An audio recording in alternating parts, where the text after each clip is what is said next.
Now, if you don't own a camera with built-in ND filters, a variable ND will be an essential part of your video kit. But what is a variable ND? How does it work? And why is it essential? Well, stick around to find out. ND stands for neutral density, and a variable version of this filter will allow you to essentially give your lenses a pair of sunglasses that can get increasingly darker so you can get perfect exposure in bright sunlight.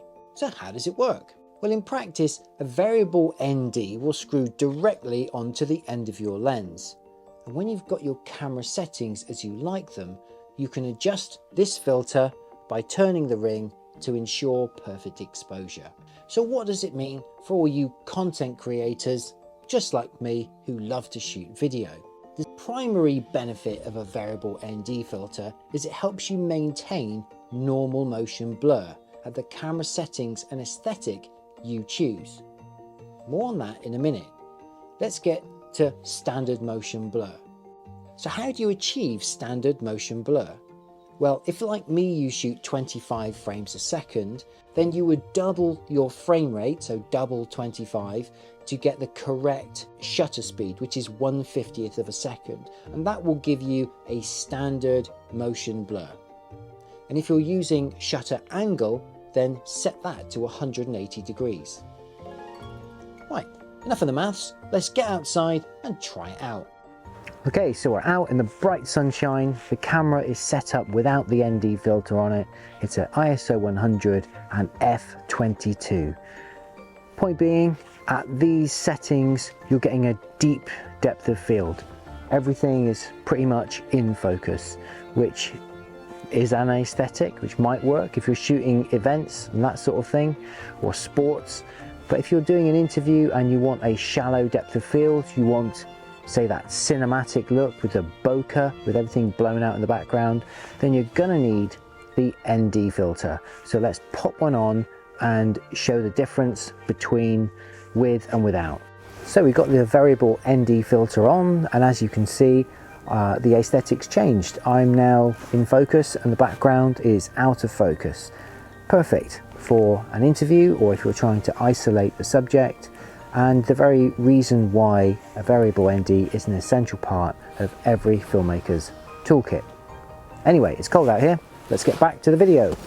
Now, if your camera films in a log mode like C-Log or V-Log or S-Log, you'll find that the base ISO for that is typically higher than every other mode, like 640 or 800.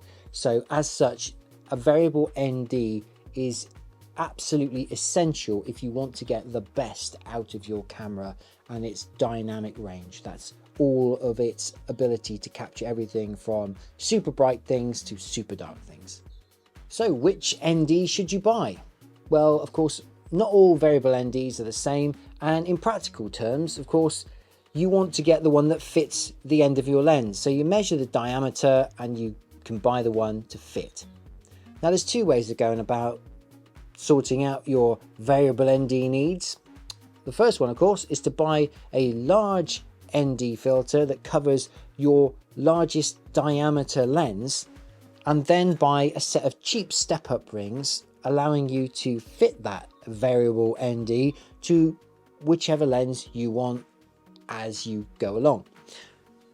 The other way is my way, which is just to buy a variable ND filter for every lens that you've got, and that'll save time on set going between things, and I just find it invaluable. And of course, one of the fringe benefits of having one of these on every lens is that whilst they're not terribly expensive, they're super useful and efficient, but they also provide some extra protection to your lenses. Obviously, any knocks or stones and things, if you shoot from cars like I do sometimes, you don't want to, you know, get dings on your actual lenses. It's much better to ruin a 30 quid or 50 quid variable ND than your lens. So yes, other benefits.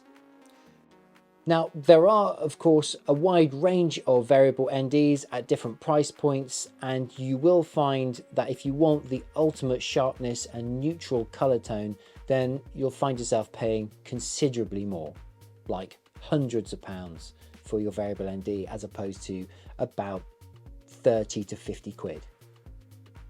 Now, you may be asking, do I have to use variable NDs? And in a word, no. These are not the only type you can buy. You can get fixed NDs. Of course, that doesn't really give you flexibility to change the amount of light coming in and hitting the sensor on the fly. So for me, variable ND gives you a lot more flexibility and it's easier for a sort of run and gun style shooting. Of course, there are other ways to limit light coming into your camera by using a matte box, some of which use individual filters that slide in the front, and other ones like this little chap, which also have a screw-in thread here, so I can mount this on the front of my lens using the step-up rings and then pop the variable ND on the front. And this benefits obviously from having the nice French flag to stop all the light coming down and creating artifacts in the on the lens there, and it makes you look very professional too. If you've enjoyed this video and learned something from it, then please do like and subscribe to the channel. Feel free to comment down below. I love to hear from everyone. That's it for this one. I'm Adam Loretz from the Filmmakers Workshop. Until next time, happy filmmaking and bye.